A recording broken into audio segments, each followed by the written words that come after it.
Hello again. Welcome to ManchTalk. I'm Tammy Simmons. I'm your host. I'm glad you're tuning in to watch. Today I thought I'd talk about some things that are recent stories in the news. All seem to tie together in one way or another. They all have to do with taxes, really. Whether it's from Trump's tax plan and how that's going to impact some people's paychecks, or whether or not we should be opening the bathrooms down in Veterans Park, or and also about the New Hampshire House passing a 0.5% income tax last week. It's just prompted a whole array of discussions over employment and salaries and taxes and who should pay for what. So I thought I'd take today's show and just talk about them broadly, not overly specific. But first, let's start with Trump's tax plan and Walmart. So I'll admit that I'll believe that I do believe that business taxes are too high in our country. I know that a lot of people take offense by that, but it's the businesses that employ us, that provide us with the jobs, that provide us with the incomes, that allow us to provide for our families. It's not easy to open a business. It's not easy to run a big business. I've worked for myself. I've worked for others.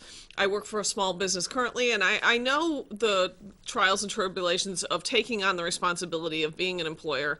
So I'm always willing to think about things not just from the employee side, but also from the employer side. And then with my experience having been a state representative and serving on the labor committee, I often can look at it from the legislative side and how government interferes in the relationship between the employees and the employers. That said, when I file my taxes for 2017, I'll do as I normally do. I deduct my mortgage interest and my property taxes and all that stuff. And then next year when I file my taxes for 2018, that's when I'll really know whether or not I benefited from the plan. I think a lot of middle class and lower income people will see savings due to the recently passed tax cuts. But the reason I brought them up is Walmart, who, everybody on the left is quick to attack Walmart all the time because they claim that Walmart pays such low wages that they force people to have to depend on social services to make ends meet. First of all, here in New Hampshire, Walmart does not pay the minimum wage. They never have paid the minimum wage. That is just scary talking points that are used every time there's a bill up at the State House that deals with the minimum wage. They talk about how awful it is that people have to make $7.25 an hour, which is the federal minimum wage, because New Hampshire does not have an actual minimum wage. We just follow the federal guidelines. So, when you hear people say, "Oh, people can't live off of $7.25 an hour. You can't feed a family of four." Well, of course you can't feed a family of four off of a $7.25 an hour job. But the reality is in New Hampshire, very few people make minimum wage, and it's not those people that are trying to feed a family of four. The minimum wage is exactly what it is. It's the minimum. It's the starting point. It's paid to part-time seasonal employees. It's paid to kids when they're trying out their first job. The kid that you're hiring to file in the insurance company, and they come in an hour or two a day, and they all they have to do is know the alphabet, and they might make $7.25. Although even then, you'll find that in New Hampshire people don't make the minimum wage. But anyways, Walmart is always attacked for supposedly underpaying their people.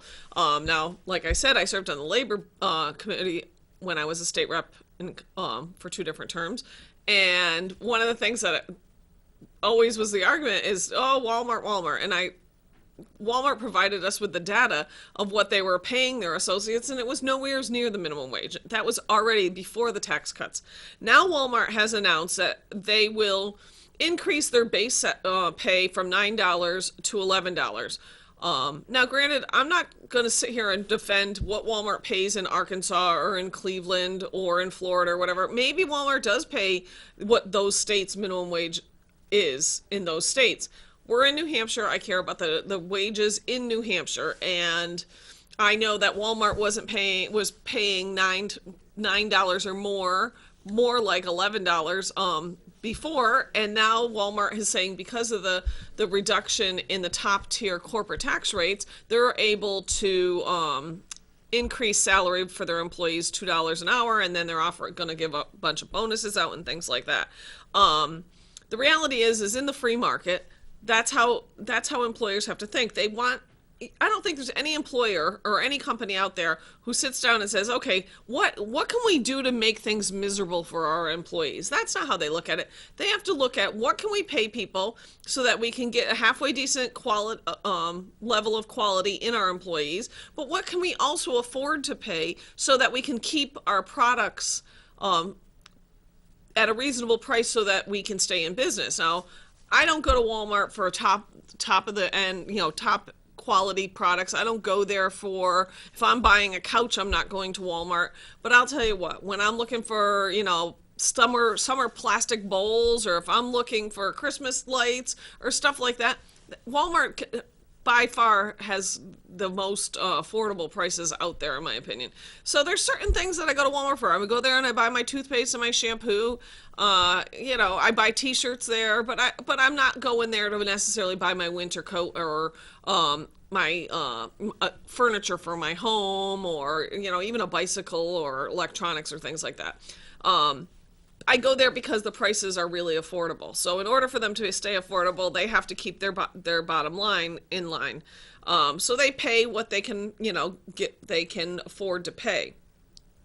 So it'll be interesting, they're increasing their salaries, and this comes at the same time that Walmart has also announced that they're going to close an additional 63 Sam's Clubs. And right away, people are clamoring that that's how they're making up the $2, that, they're still gouging people because, look, now they're going to eliminate all these jobs. But I think the reality is that, the retail market is changing, and it's changing significantly. If you look back, I mean, there are lots of stores. You look at stores like Target. Target's struggling. They have to constantly keep changing their model a little bit. I mean, Sears, Kmart, they're so few and far between that major retailers are having to adapt to what the market wants in order to be sustainable. And it kind of surprises me that Sam's Club took a hit, but I do think that a lot of the things that people were buying at Sam's Club, they can buy on Amazon. And, the internet sales market is definitely booming. I admittedly myself, I buy a lot of things online, not because I'm trying to not shop locally, but because I'm looking for a good deal, and a lot of times they're things that I don't need to pick up and feel. Now, if I'm going to buy furniture, there's a good chance I'm not buying it online either, because I want to sit in the chair and I want to feel the leather and I want to make sure that, what I'm buying is what I'm looking for. But if I'm buying cat food, I don't know that I need to drive, to the store to get it. I can just have Amazon deliver it to my door. So the reality is the marketplace is changing, and companies like Walmart are having to change to adapt. And I do think that the Trump tax cuts will help those folks working at Walmart, and time will tell whether or not all the promised cuts will come to fruition or not.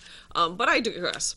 I'm going to go back onto my next point of employment and taxation, and start off with talking about the bathrooms at Veterans Park. I'll be honest, I don't know that I think I've been in the bathrooms at Veterans Park probably when there was like Chili Fest or something going on. Apparently they are not open, and we're talking about the above ground bathrooms, not the really fancy underground ones that we're never going to see because they're like historical. But above the ground where the visitor center is, there's a men's bathroom and a women's bathroom, and they're generally not open. And there's a big to-do about whether or not that's right. And I do have to admit that it is kind of odd that there are bathrooms open up in Livingston Park in the north end, but there aren't any in the downtown park. Whether you can chime in on whether you think we should open them or not, but I did find it interesting that the discussion over how much it would cost to pay an attendant has come up. Now, the City Parks Director, Don Pinard, says that we, the taxpayers, spend $69,000 for the attendant at the bathroom up at Livingston Park. That comes out to $37,000 for 40-hour employment plus health and dental benefits, which is an additional 32,000, totaling out at 69,000. Well, if you do the math backwards, that's about $16.27 an hour for a bathroom attendant. So when you're upset that, people aren't making money, apparently you can get a job as a bathroom attendant from the city of Manchester and make 16.27 an hour. So then now, with the discussion over opening the Veterans Park bathrooms, they're saying that the request is that they be open at the same time as the buses run, which would be 56 hours a week. And Don Pinard estimated that that would be $51,800 in salary, again, $16.27 an hour, plus $32,000 in benefits, for a total of $83,800 for one attendant at one set of bathrooms in one park. And if you're wondering if $32,000 sounds like a lot for health insurance, that's because it is a lot for health insurance. That's That's $2,500 a month. Yeah, that's about right. $2,500 a month for health and dental. That's because we offer employees, full-time employees in the city of Manchester, they only pay 20% of the premiums. The taxpayers pick up 80% of the premiums, and the health insurance plan in the city of Manchester is probably the best health plan in the state. Deductibles are very low, co-pays are very low. It covers a wide range of things. They have prescription and so on. And it can be for the employee, for them and their spouse, or for their entire family, and we pick up 80% of all of it. So it is the best healthcare money can buy. It's just that you can't buy it, you can just pay for it. But anyways, back to the bathrooms. Pinard said he did price out a second option, staffing the restrooms with a security guard and having the facilities cleaned by Aramark. And I'm going to presume that he means having a security guard from Aramark or contractor, and the facilities cleaned by Aramark. For $40 a week, this would come in at $53,990, which is $30,000 less than if we hire an employee. $15,240 annual in cleaning supplies and labor, and $38,750 in salary for the security guard. The total of those actually goes to $75,586. So it's really only about $8,000 savings off of a city employee. Although I would say it's still a savings, and we should go that route. However, I'm going to guess that if you put this out to bid, you will find some company who can do this for less than $38,750 to be a security guard at a bathroom.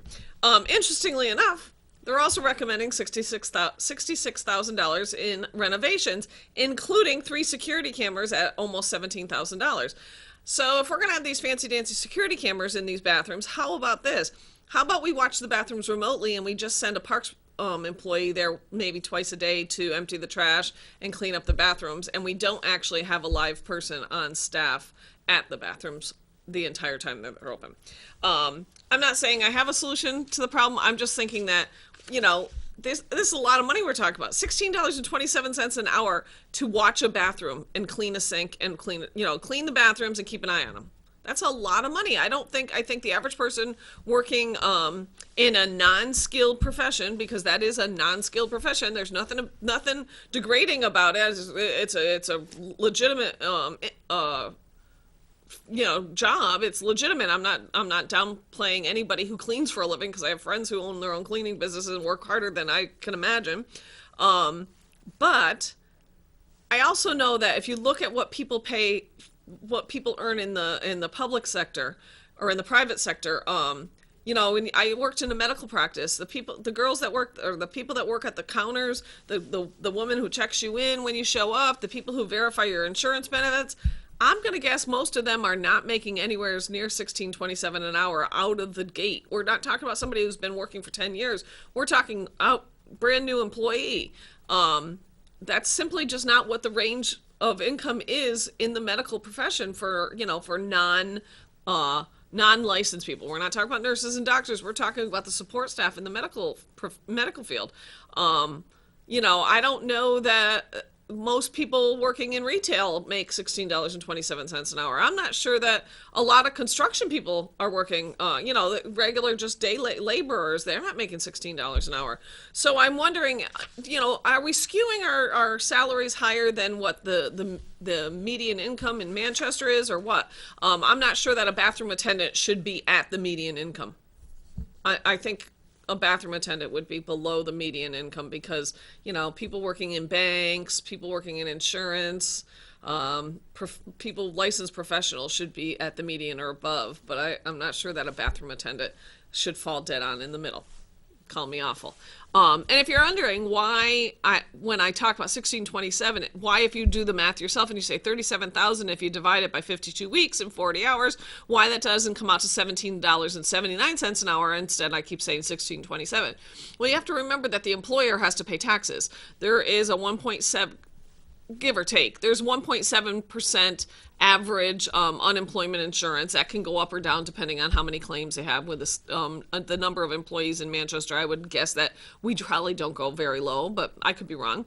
And then FICA on the employer side, they pay an additional 7.65% in addition to what you pay in your paycheck. So if you take those numbers and you factor them in into the 37,000 and then divide it back out, you end up with the lower per hour. So it's an interesting thing to think about. Like, what should the city be paying? How should we be doing this? Should we be putting this out to bid? I think we should be looking beyond just Aramark to see what these things would cost. I don't know that we have or haven't done any of that. Another little tidbit, sidebar here. Glenn Ouellette, who's been, talking about these bathrooms for forever now, he wants the schedule to mirror the public bus operations, which gets me to thinking. So I don't ride the bus. I don't know if I've ever ridden the Manchester bus. I get that there are people who need to get from point A to point B and they take the city bus. But either last week or the week before, I came out from work and it was 5:15 at night. It was dark and it was one of those really cold nights. So I would think that this was a time when people would be likely to be riding the bus because it's 5:15 in the evening. So it's when people are getting out of work. It was cold and dark. Nobody would want to be walking in that weather. It's not a gorgeous summer day or anything. And this bus pulls up at the light on South Main Street, the corner of South Main and Varney, and there is not one single person on the bus. And I check, and yep, it's in service. Not one person. And I have to say, every time I see buses going places, there are very few people, if any people, on the buses, which I've always wondered, do we ever actually look at if this is the most effective method of public transportation? I get that there's people who need to take the bus. There are a lot of elderly people who need to get from where they live to downtown, or from where they live to Walmart, or from where they live to the grocery store, or from where they live towards where their doctors are. I get that. But we have these huge buses that everybody admittedly says there's hardly ever anybody on them. I'm not sure if this is the best use of tax dollars to have these giant buses driving around in circles waiting, trying to pick.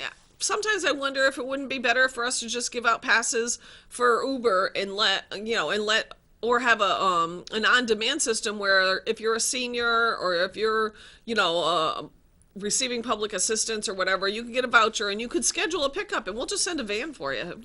I really honestly wonder if that wouldn't be more cost effective, and it would provide better service because it could actually get people from their homes to closer to where they need to be, as opposed to these very limited bus routes we currently have. But anyways, that's public transportation, and again, I digress. The last thing I really wanted to talk about was the bill that passed the House, New Hampshire House last week, HB 628, that would create a 0.5% income tax. That money could be taken from the employee by the employer and then turned over to the state of New Hampshire. And the purpose of all this is to provide paid family medical leave. Now, keep in mind, the employer's not paying for it, the employee's paying for it. Now, the employer can choose to pay for it, but I highly doubt that the employer is going to pick up this added expense for 0.5% of all the income that they pay out. They can assess the employee. It's supposed to be voluntary. If you talk to the proponents of this, they'll tell you that it's not a tax because it's voluntary. Well, it's only voluntary to the degree that you can opt out, but you can't opt out whenever you want. You can only opt out with this notarized form that you have to make sure you've gotten in this certain window of time, either when you're first hired or in January of each year. So if you miss the window of opportunity to opt out, you're going to be charged this 0.5% income tax until the next year when you can try to remember to opt out again. So it begs to wonder. We already have a way for people to get paid for when they need extended time off due to a medical need. It's called AFLAC. You can subscribe to AFLAC and buy a policy, and they will pay a portion of your earnings for when you miss work. It already exists in the free market. You can pay for it, and then you get what you agreed to.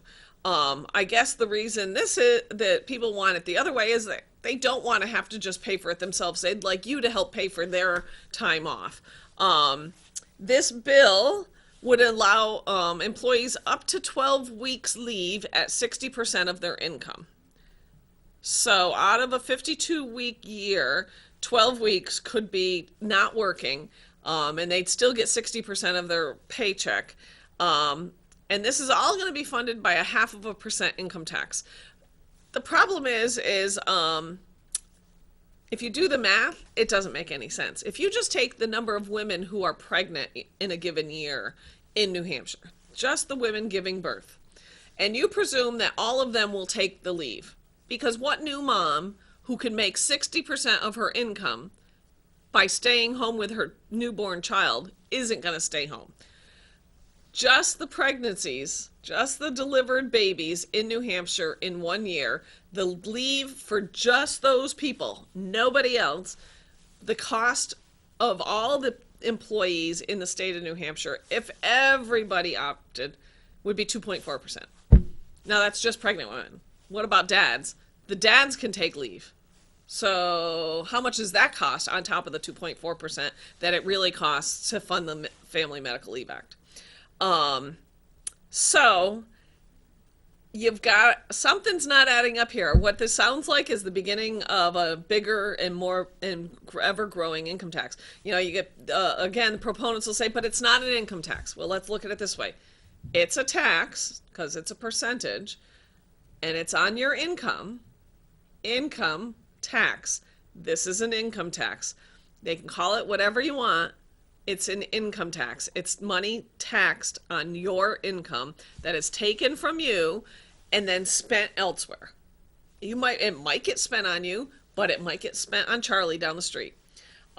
So that bill, HB 628, passed the New Hampshire House 183 to 151 last week, and it has now gone on to the House Commerce Committee, when they'll have to come up with their recommendation, and they'll deal with the impacts on business and things like that.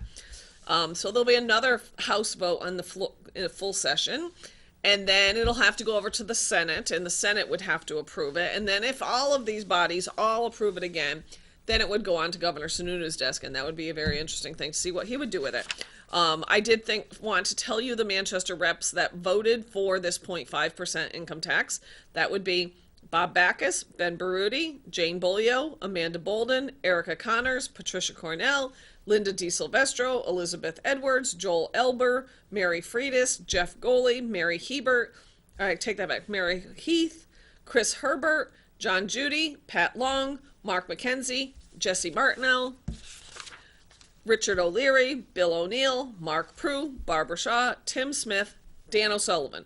23 of your state reps voted for a 0.5% income tax. Those voting against it happen to all have been Republicans. Mark McLean, Lisa Freeman, Victoria Sullivan, Kathy Souza, and Larry Gagne.